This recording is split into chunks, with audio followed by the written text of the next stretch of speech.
So hello everyone I hope ਤੁਸੀਂ ਸਾਰੇ ਜਿਨੇ ਬਹੁਤ ਵਧੀਆ ਹੋਵੋਗੇ ਐਂਡ ਤੁਹਾਨੂੰ ਇਸ ਗੱਲ ਦੀ ਖੁਸ਼ੀ ਵੀ ਹੋਏਗੀ ਕਿ ਲੈਕਚਰ ਕੈਡਰ ਦਾ ਜਿਹੜਾ ਨੋਟੀਫਿਕੇਸ਼ਨ ਹੈ ਉਹ ਆ ਚੁੱਕਿਆ ਹੈ 113 ਪੋਸਟ ਦੇ ਨਾਲ ਐਂਡ ਆਈ ਹੋਪ ਕਿ ਤੁਹਾਨੂੰ ਲੈਕਚਰ ਕੈਡਰ ਦੇ ਐਗਜ਼ਾਮ ਬਾਰੇ ਪਤਾ ਹੋਏਗਾ ਪਰ ਜਿਹੜੀ ਵੀ ਚੀਜ਼ ਹੈ ਤੁਹਾਨੂੰ ਕਨਫਿਊਜ਼ਨ ਹੈ ਉਹਨੂੰ ਅੱਜ ਆਪਾਂ ਡਿਸਕਸ ਕਰ ਲਾਂਗੇ ਇੱਕ ਵਾਰੀ ਆਪਾਂ ਸਾਰੀ ਚੀਜ਼ਾਂ ਸਮਝ ਲੈਣੇ ਆ ਕਿ ਲੈਕਚਰ ਕੈਡਰ ਐਗਜ਼ਾਮ ਕੀ ਹੈ ਉਹਦੀ ਕੰਪਲੀਟ ਗਾਈਡ ਤੁਹਾਨੂੰ ਕੋਈ ਵੀ ਕਿਸੇ ਵੀ ਚੀਜ਼ ਵਿੱਚ ਡਾਊਟ ਹੈ you will get through this video ਕਿ ਕੀ ਪ੍ਰੋਬਲਮ ਹੈ ਤੇ ਕਿੱਦਾਂ ਸੋਲਵ ਹੋ ਸਕਦੀ ਹੈ ਸਭ ਤੋਂ ਪਹਿਲੇ ਜਿਹੜਾ ਆਪਣਾ ਮੇਜਰ ਕੰਸਰਨ ਹੁੰਦਾ ਹੈ ਆਪਾਂ ਨੂੰ ਐਲੀਜੀਬਿਲਿਟੀ ਨਹੀਂ ਪਤਾ ਹੁੰਦੀ ਫਸਟ ਆਫ ਆਲ ਤਾਂ ਜਿਹੜੀ ਇਸ ਵਾਰੀ ਮੇਜਰ ਚੀਜ਼ ਜਿਹੜੀ ਆਪਾਂ ਨੂੰ ਚੇਂਜ ਹੋਈ ਦਿਖੀ ਹੈ ਉਹ ਹੈ ਏਜ ਕ੍ਰਾਈਟੇਰੀਆ ਅੱਗੇ ਏਜ ਕ੍ਰਾਈਟੇਰੀਆ ਹੁੰਦਾ ਸੀ 18 ਟੂ 37 ਇਅਰਸ ਹਨਾ ਫॉर ਜਨਰਲ ਕੈਟਾਗਰੀ ਬਟ ਹੁਣ ਇਹ ਜਿਹੜਾ ਕ੍ਰਾਈਟੇਰੀਆ ਹੈ ਇਹ ਚੇਂਜ ਹੋ ਚੁੱਕਿਆ ਹੈ it has been extended to 42 years ਸਾਰਿਆਂ ਵਾਸਤੇ ਠੀਕ ਹੈ ਤਾਂ ਆ ਵਾਲੀ ਜਿਹੜੀ ਏਜ ਰਿਲੈਕਸੇਸ਼ਨ ਵਾਲੀ ਚੀਜ਼ ਹੈ ਆਈ ਹੋਪ ਤੁਹਾਨੂੰ ਪਤਾ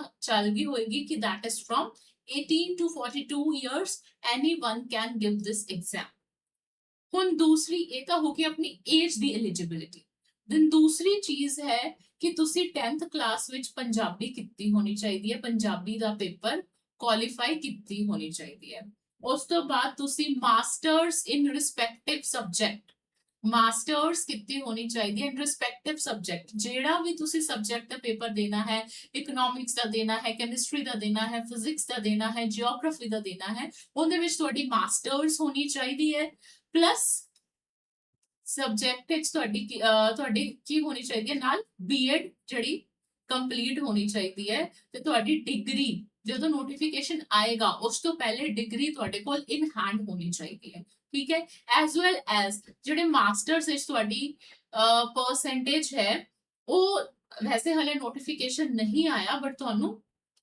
55% ਦੇ ਆਸ-ਪਾਸ ਜਰਨਲ ਕੈਟਾਗਰੀ ਨੂੰ ਚਾਹੀਦੀ ਹੈ ਉਸ ਤੋਂ ਇਲਾਵਾ ਜਿਹੜੀ ਡਿਫਰੈਂਟ ਕੈਟਾਗਰੀਜ਼ ਨੇ 4-5% ਉਹਨਾਂ ਦੇ ਘੱਟ ਹੁੰਦੇ ਨੇ ਤੇ ਕਈ ਜਿਹੜੇ ਸਬਜੈਕਟਸ ਨੇ ਹੁਣ ਮੈਂ ਤਾਂ ਬਾਇਓਲੋਜੀ ਤੇ ਕੈਮਿਸਟਰੀ ਨਾਲ ਡੀਲ ਕਰਦੀ ਆ ਬਟ ਕਈ ਜਿਹੜੇ ਸਬਜੈਕਟਸ ਨੇ ਉਹਨਾਂ ਵਿੱਚ ਕੀ ਹੈ ਉਹ ਬੀਐਸਸੀ ਵਿੱਚ ਜਾਂ ਜਿਹੜੀ ਬੈਚਲਰਸ ਹੁੰਦੀ ਹੈ ਬੈਚਲਰਸ ਵਿੱਚ ਉਹ 50% ਉੱਥੇ ਵੀ ਮੰਗਦੇ ਨੇ ਤਾਂ ਆਈ ਹੋਪ ਤੁਹਾਨੂੰ ਆ ਚੀਜ਼ ਪਤਾ ਹੋਏਗੀ ਕਿ ਜਿਹੜਾ ਮਾਸਟਰ ਕੈਡਰ ਹੈ ਉਹਦੇ ਵਿੱਚ ਤੁਹਾਡੀ ਮਾਸਟਰਸ ਜ਼ਰੂਰ ਕੰਪਲੀਟ ਹੋਣੀ ਚਾਹੀਦੀ ਹੈ as well as BEd complete ਹੋਣੀ ਚਾਹੀਦੀ ਹੈ ਤਾਂ ਤੁਸੀਂ ਇਹ ਐਗਜ਼ਾਮ ਦੇ ਸਕਦੇ ਹੋ ਐਂਡ ਜਿਹੜਾ ਏਜ ਕ੍ਰਾਈਟੇਰੀਆ ਹੈ ਉਹ 42 ਇਅਰਸ ਤੱਕ ਹੋ ਗਿਆ ਹੈ ਬਿਕਾਜ਼ ਇਹ ਐਗਜ਼ਾਮ ਹੀ ਬਹੁਤ ਲੇਟ ਆਇਆ ਹੈ ਤਾਂ ਆਈ hope I am clear with this thing ਚਲੋ ਜੀ now moving on to the exam pattern ਹੁਣ ਇਹਦਾ ਐਗਜ਼ਾਮ ਪੈਟਰਨ ਕਿਸ ਤਰ੍ਹਾਂ ਦਾ ਹੁੰਦਾ ਹੈ ਜੀ 150 ਮਿੰਟ ਦਾ ਪੇਪਰ ਹੋਣਾ ਹੈ ਤੇ 150 ਮਾਰਕਸ ਹੋਣਗੇ ਇੱਕ ਪਾਰਟਿਕੂਲਰ ਸਬਜੈਕਟ ਨੂੰ ਤੁਸੀਂ ਕੈਟਰ ਕਰਨਾ ਹੈ ਕੈਮਿਸਟਰੀ ਪੜ੍ਹਨੀ ਹੈ ਫਿਜ਼ਿਕਸ ਪੜ੍ਹਨੀ ਹੈ ਬਾਇਓਲੋਜੀ ਪੜ੍ਹਨੀ ਹੈ ਉਹਨੂੰ ਚੰਗੀ ਤਰ੍ਹਾਂ ਤੁਸੀਂ ਪੜ੍ਹਨਾ ਹੈ 150 minutes 150 marks no negative mark कोई नेगेटिव मार्किंग नहीं है ठीक है ਹੁਣ ਬਾਕੀ ਰਹਿ ਗਈ ਇੱਕ ਪੇਪਰ A ਵਾਲੀ ਗੱਲ ਕਿ ਪੰਜਾਬੀ ਦਾ ਲੈਂਗੁਏਜ ਦਾ ਪੇਪਰ ਹੋਏਗਾ ਜਾਂ ਨਹੀਂ ਹੋਏਗਾ ਇਹ ਹਾਲੇ ਜਦੋਂ ਤੱਕ ਨੋਟੀਫਿਕੇਸ਼ਨ ਨਹੀਂ ਆਂਦੀ ਇਹ ਚੀਜ਼ ਡਾਊਟ ਵਿੱਚ ਹੈ ਹੋ ਸਕਦਾ ਹੈ 50% ਚਾਂਸਸ ਹੈ ਕਿ ਜਿਹੜਾ ਆ ਪੇਪਰ ਹੈ ਤੁਹਾਡਾ ਹੋਏ ਬਟ ਕਿਉਂਕਿ ਇਹ ਗਰੁੱਪ B ਦੀ ਪੋਸਟ ਹੈ ਇਹ ਹਾਇਰ ਪੋਸਟ ਹੈ ਮਾਸਟਰ ਕੈਡਰ ਤੋਂ so there is the probability ਕਿ ਤੁਹਾਡਾ ਪੰਜਾਬੀ ਦਾ ਲੈਂਗੁਏਜ ਪੇਪਰ A ਨਾ ਹੋਵੇ ਤਾਂ ਫਿਲਹਾਲ ਵਾਸਤੇ ਤੁਸੀਂ ਆਪਦੇ ਰਿਸਪੈਕਟਿਵ ਸਬਜੈਕਟ ਦੀ ਤਿਆਰੀ ਰੱਖੋ ਠੀਕ ਹੈ ਜੇ ਤੁਸੀਂ ਪੰਜਾਬੀ ਕਰ ਰਹੇ ਹੋ ਫॉर ਮਾਸਟਰ ਕੈਡਰ ਕਿਉਂਕਿ ਉਹਦੇ ਵਿੱਚ ਚਾਂਸਸ ਹਾਈ ਨੇ ਕਿ ਮਾਸਟਰ ਕੈਡਰ ਵਿੱਚ ਤਾਂ ਪੰਜਾਬੀ ਦਾ ਪੇਪਰ ਕੰਡਕਟ ਹੋਏਗਾ ਤਾਂ ਤੁਸੀਂ ਸਾਈਡ ਬਾਈ ਸਾਈਡ ਥੋੜੀ ਬਹੁਤ ਪੰਜਾਬੀ ਜਿਹੜੀ ਹੈ ਉਹ ਪੜ੍ਹਨੀ ਸ਼ੁਰੂ ਕਰ ਦਿਓ ਬਟ ਹੁਣ ਜਿਹੜਾ ਤੁਹਾਡਾ ਮੇਨ ਫੋਕਸ ਹੋਣਾ ਚਾਹੀਦਾ ਹੈ ਤੁਹਾਡੇ ਰਿਸਪੈਕਟਿਵ ਸਬਜੈਕਟ ਤੇ ਹੋਣਾ ਚਾਹੀਦਾ ਕਿਉਂਕਿ ਤੁਹਾਨੂੰ ਵੀ ਪਤਾ ਹੈ ਕਿ ਮਾਸਟਰ ਕੈਡਰ ਵਿੱਚ ਆਪਣੇ ਕੋਲ ਕੈਡਰ ਵਿੱਚ ਆਪਣੇ ਕੋਲ ਐਟਲੀਸਟ 3 ਸਬਜੈਕਟਸ ਹੋਣਗੇ ਪੜ੍ਹਨ ਦੇ ਇਹਦੇ ਵਿੱਚ ਆਪਣੇ ਕੋਲ ਇੱਕ ਹੀ ਸਬਜੈਕਟ ਨੂੰ ਆਪਾਂ ਇਨ ਡੈਪਥ ਪੜ੍ਹਨਾ ਹੈ ਤਾਂ ਇਹ ਜਿਹੜਾ ਪੇਪਰ ਕੁਆਲੀਫਾਈ ਕਰਨਾ ਹੈ ਇਹਦੀ ਸੀਟਸ ਘੱਟ ਨੇ ਕਈ ਸਬਜੈਕਟਸ ਨੇ ਕਈ ਸਬਜੈਕਟਸ ਦੀਆਂ ਜ਼ਿਆਦਾ ਵੀ ਨੇ ਬਟ ਇਹਨੂੰ ਪੜ੍ਹਨਾ ਜਾਂ ਇਹਦੀ ਤਿਆਰੀ ਕਰਨਾ ਮਾਸਟਰ ਕੈਡਰ ਨਾਲੋਂ ਥੋੜਾ ਜਿਹਾ ਆਸਾਨ ਸਾਈਡ ਤੇ ਠੀਕ ਹੈ ਤਾਂ ਆਈ ਥਿੰਕ ਤੁਹਾਨੂੰ ਆ ਚੀਜ਼ਾਂ ਪਤਾ ਚੱਲ ਗਈਆਂ ਹੋਣਗੀਆਂ 150 ਮਿੰਟਸ ਦਾ ਪੇਪਰ ਹੈ 150 ਮਾਰਕਸ ਤੇ ਕੋਈ ਵੀ ਨੈਗੇਟਿਵ ਮਾਰਕਿੰਗ ਨਹੀਂ ਹੈਗੀ ਜਦੋਂ ਨੋਟੀਫਿਕੇਸ਼ਨ ਰਿਲੀਜ਼ ਹੋਏਗਾ ਵੀ ਵਿਲ ਗੈਟ ਕਨਫਰਮਡ ਕਿ ਪੰਜਾਬੀ ਲੈਂਗੁਏਜ ਦਾ ਪੇਪਰ ਹੋਏਗਾ ਜਾਂ ਨਹੀਂ ਹੋਏਗਾ। Now moving on to the next thing, ਐਸ ਵਾਰ ਜੋ ਵੈਕੈਂਸੀਜ਼ ਆਈਆਂ ਨੇ ਉਹਦੇ ਵਿੱਚ ਇੰਗਲਿਸ਼ ਦੀ ਵੈਕੈਂਸੀਜ਼ ਆਈਆਂ ਨੇ 141, ਪੰਜਾਬੀ ਦੀ 99, ਹਿੰਦੀ ਦੀ 29, ਮੈਥਸ ਦੀ 105, ਫਿਜ਼ੀਕਲ ਐਜੂਕੇਸ਼ਨ ਦੀ 131, ਇਕਨੋਮਿਕਸ ਦੀ 50। ਆਪਦੇ ਰਿਸਪੈਕਟਿਵ ਜਿਹੜੀਆਂ ਤੁਹਾਡੀ ਵੈਕੈਂਸੀਜ਼ ਆਈਆਂ ਨੇ ਇਸ ਹਿਸਾਬ ਨਾਲ ਅੰਦਾਜ਼ਾ ਲਗਾ ਲਓ ਕਿ ਕਿੰਨੀ ਤੁਹਾਨੂੰ ਪ੍ਰੈਪਰੇਸ਼ਨ ਕਰਨੀ ਪਏਗੀ, ਕਿੰਨੀ ਤੁਹਾਡਾ ਪ੍ਰੈਪਰੇਸ਼ਨ ਦਾ ਲੈਵਲ ਆਲਰੇਡੀ ਹੈਗਾ। ਇਹਨਾਂ ਚੀਜ਼ਾਂ ਨੂੰ ਤੁਹਾਨੂੰ ਸਮਝਣਾ ਪੈਣਾ। Now moving on to the next thing, geography ਦੀ ਆਈਆਂ ਨੇ 14 ਜਾਂ 15 ਨੇ, ਸ਼ਾਇਦ ਮੈਂ ਚੈੱਕ ਕਰ ਲਾਂਗੀ 14 ਜਾਂ 15 ਨੇ। हिस्ट्री दी 210, कॉमर्स दी 98, फिर केमिस्ट्री दी 41 ਤੇ ਬਾਇਓਲੋਜੀ ਦੀ 37। ਜਿਹੜੇ ਸਬਜੈਕਟਸ ਨਾਲ ਮੈਂ ਡੀਲ ਕਰਦੀ ਹਾਂ, ਕੈਮਿਸਟਰੀ ਦੀ 41 ਪੋਸਟ ਨੇ ਤੇ that is also a high competition, ਤੇ ਬਾਇਓਲੋਜੀ ਦੀ ਵੀ ਆ। ਉਸ ਤੋਂ ਬਾਅਦ ਫਿਜ਼ਿਕਸ ਦੀ 58, ਟੋਟਲ 113 ਪੋਸਟ ਨੇ ਤੁਹਾਡੇ ਕੋਲ ਤੇ ਕੰਪੀਟੀਸ਼ਨ ਹਾਈ ਹੈ। ਇਸ ਚੀਜ਼ ਨੂੰ ਤੁਹਾਨੂੰ ਸਮਝਣਾ ਪਏਗਾ। ਐਂਡ ਮੋਰ ਓਵਰ ਆਪਣੀ ਫਿਰ ਇਸ ਚੀਜ਼ ਨੂੰ ਕੇਟਰ ਕਰਨ ਲਈ ਸਟ੍ਰੈਟਜੀ ਕੀ ਹੋਣੀ ਚਾਹੀਦੀ ਹੈ। ਫਸਟ ਆਫ ਆਲ ਇੱਕ ਅੱਧਾ ਦਿਨ ਲਾਓ, ਆਪਣੇ ਸਿਲੇਬਸ ਨੂੰ ਸਮਝੋ। ਪਹਿਲਾਂ ਤਾਂ ਆਪਣਾ ਲੈਵਲ ਹੀ ਸਮਝੋ ਕਿ ਤੁਸੀਂ ਆਪਣੇ ਕਿਸ ਲੈਵਲ ਦੀ ਪ੍ਰੈਪਰੇਸ਼ਨ ਕੀਤੀ ਹੋਈ ਹੈ ਜਾਂ ਕਿਸ ਲੈਵਲ ਦੀ ਨਹੀਂ ਕੀਤੀ ਹੋਈ। ਇਹ ਮੰਨ ਕੇ ਚੱਲੋ ਕਿ ਦਿਨ ਦੇ 8 ਤੋਂ 9 ਘੰਟੇ ਜੀ ਤੁਹਾਨੂੰ ਪੜ੍ਹਨੇ ਪੈਣੇ ਹੈ, ਜੇ ਆਪਾਂ ਮੰਨ ਕੇ ਚੱਲਦੇ ਹਾਂ ਕਿ ਐਗਜ਼ਾਮ ਆਪਣਾ ਅਕਤੂਬਰ ਦੇ ਨੇੜੇ ਹੋ ਜਾਏਗਾ। ਤੇ ਇਸ ਚੀਜ਼ ਨੂੰ ਦਿਮਾਗ ਵਿੱਚ ਰੱਖੋ, ਤਾਂ ਹੀ ਆਪਣਾ ਜਿਹੜਾ ਸਿਲੇਬਸ ਹੈ ਉਹ ਕਵਰ ਕਰ ਪਾਵਾਂਗੇ। ਸਿਲੇਬਸ ਨੂੰ ਸਮਝੋ, ਤੁਹਾਡੇ ਰਿਸਪੈਕਟਿਵ ਸਬਜੈਕਟ ਦਾ ਕੀ ਸਿਲੇਬਸ ਹੈ। ਫਿਰ ਆ ਸਮਝੋ ਕਿ ਜਿਹੜੇ PYQs ਹੈ ਕਿਸ ਤਰ੍ਹਾਂ ਦੇ ਕੁਐਸਚਨ ਪੁੱਛੇ ਜਾਂਦੇ ਨੇ, ਇਹਨੂੰ ਐਨਾਲਾਈਜ਼ ਕੀਤਾ। ਭਾਵੇਂ ਇੱਕ ਦਿਨ ਪੂਰਾ ਲਗਾ ਦਿਓ ਇਸ ਚੀਜ਼ ਤੇ, ਪਰ ਤੁਹਾਨੂੰ ਪਤਾ ਹੋਣਾ ਚਾਹੀਦਾ ਕਿ ਤੁਸੀਂ ਪੜ੍ਹਨਾ ਕੀ ਹੈ। ਜਾਂ ਫਿਰ ਜਿਹੜਾ ਚੈਪਟਰ ਤੁਸੀਂ PYQs ਵੈਸੇ ਤੁਹਾਨੂੰ ਇੱਕ ਵਾਰੀ ਪਹਿਲੇ ਵੇਖਣੇ ਚਾਹੀਦੇ ਆ, ਤੁਹਾਨੂੰ ਇਹ ਪਤਾ ਚੱਲੇਗਾ ਕਿਹੜੇ ਸਬਜੈਕਟ ਕਿਹੜੇ ਚੈਪਟਰ ਚੋਂ ਕਿੰਨੇ ਕੁਐਸਚਨਸ ਆਉਂਦੇ ਆ। That is important. ਇੱਕ ਦਿਨ ਪਹਿਲੇ ਇਹਦੇ ਤੇ ਲਾ ਲਓ, ਠੀਕ ਹੈ। ਦੈਟ ਇਜ਼ ਯੋਰ ਡੇ 1।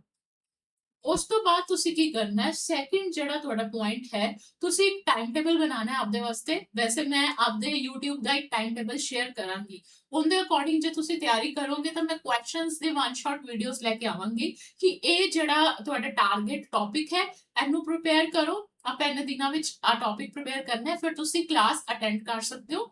ਉਹ ਵੀ ਮੈਂ ਜਲਦੀ ਅਨਾਉਂਸ ਕਰਾਂਗੀ, ਤੁਹਾਨੂੰ ਪਤਾ ਚੱਲ ਜਾਏਗਾ ਕੀ ਆਪਣੀ ਸਟ੍ਰੈਟਜੀ ਰਹੇਗੀ ਉਹਦੇ ਵਿੱਚ। ਤਾਂ ਸਭ ਤੋਂ ਪਹਿਲਾ ਪੁਆਇੰਟ ਤੁਹਾਨੂੰ ਸਮਝ ਆਇਆ ਕਿ ਸਿਲੇਬਸ ਤੇ PYQs ਦੀ ਅੰਡਰਸਟੈਂਡਿੰਗ ਹੋਣੀ ਚਾਹੀਦੀ ਹੈ ਕਿ ਪ੍ਰੀਵੀਅਸ ਈਅਰ ਵਿੱਚ ਕਿਸ ਲੈਵਲ ਦਾ ਆਉਂਦਾ ਹੈ। ਦੂਸਰਾ, ਆਪਾਂ ਨੂੰ ਆ ਵੀ ਪਤਾ ਹੈ ਕਿ ਕੰਪੀਟੀਸ਼ਨ ਹਾਈ ਹੈ, ਠੀਕ ਹੈ। ਪੇਪਰ ਪਤਾ ਕਿੰਨੇ ਸਾਲਾਂ ਬਾਅਦ ਆ ਰਿਹਾ ਹੈ, 4 ਸਾਲਾਂ ਬਾਅਦ। ਤਾਂ ਕੰਪੀਟੀਸ਼ਨ ਹਾਈ ਹੈ, ਪੇਪਰ ਬਹੁਤ ਸਾਲਾਂ ਬਾਅਦ ਆ ਰਿਹਾ ਹੈ, ਲੋਕ ਜ਼ਿਆਦਾ ਹੋਣਗੇ ਪੇਪਰ ਦੇਣ ਵਾਲੇ। ਤਾਂ ਇਸ ਚੀਜ਼ ਨੂੰ ਮੰਨ ਕੇ ਚੱਲੋ ਕਿ ਜਿਹੜਾ ਸਿਲੇਬਸ ਹੈ ਉਹਦੇ ਵਿੱਚ ਕੋਈ ਵੀ ਟੌਪਿਕ ਤੁਸੀਂ ਸਕਿਪ ਨਹੀਂ ਕਰਨਾ। You have to do it all. ਜਿਹੜਾ ਜਿਹੜਾ ਤੁਹਾਡਾ ਰਿਸਪੈਕਟਿਵ ਸਬਜੈਕਟ ਦਾ ਸਿਲੇਬਸ ਹੈ, no topic should be skipped।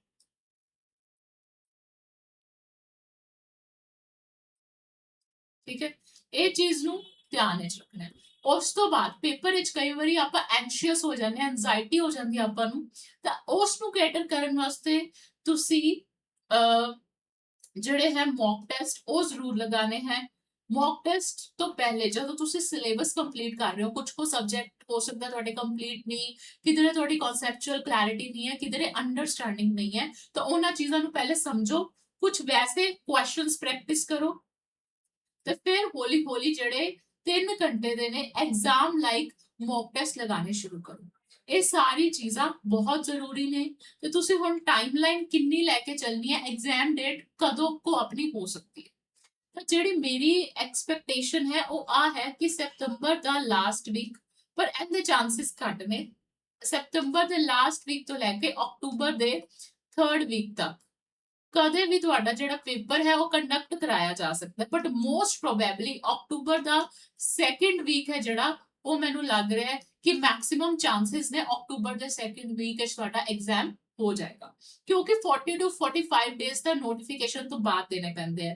ਹੁਣ ਇੱਕ ਵਾਰੀ ਨੋਟਿਸ ਆ ਗਿਆ, ਨੋਟੀਫਿਕੇਸ਼ਨ ਕੱਢਣ ਦੇ ਵੀ ਕੁਝ ਦਿਨ ਤਾਂ ਲਗਾਣਗੇ, ਹਨਾ। ਉਸ ਤੋਂ ਬਾਅਦ ਐਡਮਿਟ ਤੁਸੀਂ ਫਾਰਮ ਫਿਲਿੰਗ ਦੇ ਤੁਹਾਨੂੰ ਕੁਝ ਦਿਨ ਦੇਣਗੇ, ਫਿਰ ਐਡਮਿਟ ਕਾਰਡ ਵਗੈਰਾ ਰਿਲੀਜ਼ ਕਰਨੇ, ਸੈਂਟਰ ਐਲੋਕੇਟ ਕਰਨੇ, ਤਾਂ 50 to 60 ਡੇਜ਼ ਦਾ ਮਿਨੀਮਮ ਹੁੰਦਾ ਹੀ ਹੈ।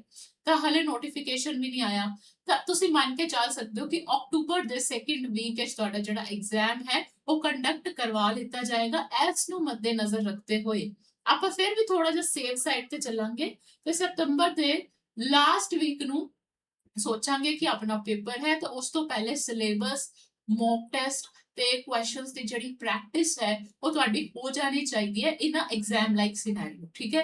ਪੈਨ ਪੇਪਰ ਬੇਸਡ ਪੇਪਰ ਹੈ। ਹਾਂ, ਮੈਂ ਤੁਹਾਨੂੰ ਪੈਟਰਨ ਵਿੱਚ ਆ ਦੱਸਣਾ ਭੁੱਲ ਗਈ ਸੀ ਕਿ ਪੈਨ ਪੇਪਰ ਬੇਸਡ ਹੈ। ਤੁਸੀਂ ਉੱਥੇ ਜਿਹੜੀ OMR ਸ਼ੀਟ ਹੈ ਉਹ ਫਿਲ ਕਰਨੀ ਹੋਏਗੀ। OMR ਸ਼ੀਟ ਤੁਸੀਂ ਬਬਲਸ ਫਿਲ ਕਰਨੇ ਹੋਣਗੇ।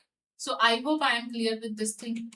ਇੱਥੇ ਤੱਕ ਸਾਰੀ ਚੀਜ਼ਾਂ ਸਮਝ ਆਈਆਂ, ਐਕਸਪੈਕਟਡ ਐਗਜ਼ਾਮ ਡੇਟ ਆਪਾਂ ਨੂੰ ਪਤਾ ਚੱਲ ਗਈ ਨਾ। ਹੁਣ ਆਪਾਂ ਐਨਾਲਾਈਜ਼ ਕਰਨਾ ਹੈ ਕਿ what is the competition. Competition ਤੁਹਾਨੂੰ ਪਤਾ ਹੈ ਕਿ there lot of years has been passed, ਠੀਕ ਹੈ, ਐਗਜ਼ਾਮ ਕੰਡਕਟ ਨਹੀਂ ਹੋਇਆ, ਜਿਹੜਾ ਕੰਪੀਟੀਸ਼ਨ ਹੈ ਆਲਰੇਡੀ ਇੰਕਰੀਜ਼ ਹੋ ਗਿਆ। ਉਸ ਤੋਂ ਬਾਅਦ ਹੁਣ ਐਲੀਜੀਬਿਲਟੀ ਕਰਤੀ ਹੈ 18 to 42 ਇਅਰਸ। ਸੋ ਵੀ ਜਿਹੜੇ ਕੈਂਡੀਡੇਟ ਜਿਹੜੇ 37 ਇਅਰਸ ਓਵਰ ਏਜ ਹੋ ਕੇ ਆਊਟ ਹੋ ਚੁੱਕੇ ਸੀ, now they are also into the competition. ਹੁਣ ਉਹ ਵੀ ਕੰਪੀਟੀਸ਼ਨ ਦਾ ਜਿਹੜਾ ਪਾਰਟ ਹੈ ਉਹ ਬਣ ਚੁੱਕੇ। ਜਿਹੜੀਆਂ ਜਿਵੇਂ ਆਪਾਂ ਗੱਲ ਕਰੀਏ ਕੈਮਿਸਟਰੀ ਦੀ, ਮੇਜਰਲੀ ਜਿਵੇਂ ਮੈਂ ਕੈਮਿਸਟਰੀ ਪੜਾਵਾਂਗੀ ਤਾਂ ਕੈਮਿਸਟਰੀ ਦੀ 41 ਪੋਸਟ ਨੇ। ਜਿਹੜੇ ਸਟੂਡੈਂਟਸ ਨੇ ਉਹ ਬਹੁਤ ਸਾਰੇ ਨੇ ਐਗਜ਼ਾਮ ਦੇਣ ਵਾਲੇ, ਤੇ ਜਿਹੜੀ ਇਹਨਾਂ ਦੀ ਕੱਟ ਆਫ ਜਾਂਦੀ ਹੈ ਉਹ ਵੀ ਆਪਾਂ ਨੂੰ ਪਤਾ ਹੋਣੀ ਚਾਹੀਦੀ ਹੈ। ਹੁਣ ਜਿਹੜੀ ਕੈਮਿਸਟਰੀ ਦੀ ਕੱਟ ਆਫ ਹੈ ਉਹ ਗਈ ਸੀ ਪਿਛਲੀ ਵਾਰੀ 121, ਤੇ ਬਾਇਓਲੋਜੀ ਦੀ ਵੀ ਸੇਮ ਗਈ, ਬਾਇਓਲੋਜੀ ਦੀ ਵੀ ਗਈ 121। ਹੁਣ 150 ਵਿੱਚ 121 ਮਾਰਕਸ ਐਵੇਂ ਤਾਂ ਨਹੀਂ ਆਉਂਦੇ, ਤੁਹਾਨੂੰ ਉਹਦੇ ਲਈ ਕਾਫੀ ਸਟਰਕਚਰਡ ਤਰੀਕੇ ਨਾਲ ਪੜ੍ਹਨਾ ਪਏਗਾ, ਮਿਹਨਤ ਕਰਨੀ ਪਏਗੀ। ਜਿਵੇਂ ਜਿਵੇਂ ਤੁਹਾਨੂੰ ਕਿਹਾ ਗਿਆ ਹੈ ਉਵੇਂ ਉਵੇਂ ਪੜ੍ਹਨਾ ਸ਼ੁਰੂ ਕਰ ਦਿਓ। ਬਾਕੀ ਮੈਂ ਤੁਹਾਨੂੰ YouTube ਦਾ ਟਾਈਮ ਟੇਬਲ ਦੇ ਦਾਂਗੀ, ਕਿਹੜੇ ਟਾਈਮ ਤੇ ਤੁਹਾਡੀ ਕਿਵੇਂ ਕਲਾਸਿਸ ਕੰਡਕਟ ਕਰਾਈਆਂ ਜਾਣਗੀਆਂ। ਉਦੋਂ ਤੁਸੀਂ ਆਪਦੇ ਆਪ ਨੂੰ ਟੈਸਟ ਕਰਨਾ ਹੈ ਕਿ ਹਾਂਜੀ ਸਾਨੂੰ ਆ ਆਉਂਦਾ ਹੈ, ਤੇ ਉਹ ਕਲਾਸਿਸ ਬਿਲਕੁਲ ਫ੍ਰੀ ਰਹਿਣਗੀਆਂ। ਮੈਂ ਤੁਹਾਨੂੰ ਕੋਈ ਕੋਰਸ ਸੈਲ ਨਹੀਂ ਕਰਨਾ। ਮੇਰਾ ਜਿਹੜਾ ਮੇਨ ਮੋਟਿਵ ਹੈ ਉਹ ਆ ਹੈ ਕਿ ਤੁਸੀਂ ਮਾਸਟਰਸ ਕੀਤੀ ਹੋਈ ਹੈ, ਬੀਐਡ ਕੀਤੀ ਹੋਈ ਹੈ, ਤੁਸੀਂ ਆਪ ਪੜ੍ਹ ਸਕਦੇ ਹੋ, ਠੀਕ ਹੈ। ਮੈਂ YouTube ਤੇ ਤੁਹਾਨੂੰ ਕੁਐਸਚਨ ਪ੍ਰੈਕਟਿਸ ਕਰਾਣੀ ਹੈ। ਜਿਹੜੀ ਚੀਜ਼ ਵਿੱਚ ਤੁਹਾਨੂੰ ਡਾਊਟ ਆ ਰਿਹਾ ਹੈ ਜਾਂ ਕੋਈ ਚੀਜ਼ ਕਈ ਵਾਰੀ ਨਾ ਐਵੇਂ ਹੁੰਦੀ ਹੈ ਕਿ ਆਪਾਂ ਨੂੰ ਕੁਐਸਚਨਸ ਥਰੂ ਕਲੀਅਰ ਹੁੰਦੀ ਹੈ, ਆਪਾਂ ਉਵੇਂ ਇੰਪਲੀਮੈਂਟ ਨਹੀਂ ਕਰ ਪਾਉਂਦੇ। ਤਾਂ ਉਹਨਾਂ ਚੀਜ਼ਾਂ ਦਾ ਜਿਹੜਾ ਐਨਾਲਿਸਿਸ ਹੈ ਉਹ ਤੁਹਾਨੂੰ ਹੋ ਜਾਏਗਾ। ਸ਼ੁਰੂਆਤ ਤੋਂ ਜਿਵੇਂ ਮੈਂ ਟਾਈਮ ਟੇਬਲ ਡਿਸਕਸ ਕਰਾਂਗੀ ਤਾਂ ਤੁਹਾਨੂੰ ਪਤਾ ਚੱਲੇਗਾ। ਸ਼ੁਰੂਆਤ ਤੋਂ ਆਪਾਂ ਸਲੋ ਚੱਲਾਂਗੇ, ਸਲੋ ਪੇਸ ਰਹੇਗੀ ਆਪਣੀ। ਫਿਰ ਜਿਹੜੀ ਜ਼ਿਆਦਾ ਪੇਸ ਹੈ ਉਹ ਆਪਾਂ ਹੌਲੀ ਹੌਲੀ ਅਗਸਤ ਸਤੰਬਰ ਵਿੱਚ ਬਹੁਤ ਜ਼ਿਆਦਾ ਸਿਲੇਬਸ ਰਿਗਰਸਲੀ ਤਿਆਰੀ ਕਰਾਂਗੇ, ਬਹੁਤ ਜ਼ਿਆਦਾ ਸਪੀਡ ਨਾਲ ਤਿਆਰੀ ਕਰਾਂਗੇ। ਪਹਿਲੇ ਥੋੜਾ ਹੌਲੀ ਚੱਲੋ। So I hope I am clear with this thing. ਇਹ ਚੀਜ਼ ਸਮਝ ਆਈ ਕਿ ਆਪਾਂ ਕਿੱਦਾਂ ਮੂਵ ਕਰਨਾ ਹੈ। ਕੰਪੀਟੀਸ਼ਨ ਤੁਹਾਨੂੰ ਥੋੜਾ ਸਮਝ ਆ ਗਿਆ ਹੋਵੇਗਾ I think. So that's it from my side and all the best for your preparation. ਆਪਣੀ ਤਿਆਰੀ ਨੂੰ ਅੱਛੇ ਤਰ੍ਹਾਂ ਕਰਦੇ ਰਹੋ ਤੇ ਚੈਨਲ ਨੂੰ ਕਰ ਦਿਓ ਸਬਸਕ੍ਰਾਈਬ। ਕੋਈ ਵੀ ਇੰਪੋਰਟੈਂਟ ਅਪਡੇਟ ਵਾਸਤੇ you can join the Telegram channel science with rhythm, ਹੈ ਨਾ। ਕੋਈ ਵੀ ਜਿਹੜਾ ਅਪਡੇਟ ਹੈ ਤੁਹਾਨੂੰ ਉੱਥੇ ਦੇਖਣ ਨੂੰ ਮਿਲ ਜਾਏਗਾ ਜਦੋਂ ਹੀ ਨੋਟੀਫਿਕੇਸ਼ਨ ਆਏਗਾ ਕਿ ਐਲੀਜੀਬਿਲਿਟੀ ਕ੍ਰਾਈਟੇਰੀਆ ਹੈ, ਪੰਜਾਬੀ ਦਾ ਪੇਪਰ ਹੈ ਜਾਂ ਨਹੀਂ, ਕੋਈ ਵੀ ਜਿਹੜੀਆਂ ਚੀਜ਼ਾਂ ਨੇ ਉਹਨੂੰ ਤੁਹਾਨੂੰ ਨੋਟੀਫਿਕੇਸ਼ਨ ਟੈਲੀਗ੍ਰਾਮ ਚੈਨਲ ਵਿੱਚ ਮਿਲ ਜਾਏਗਾ।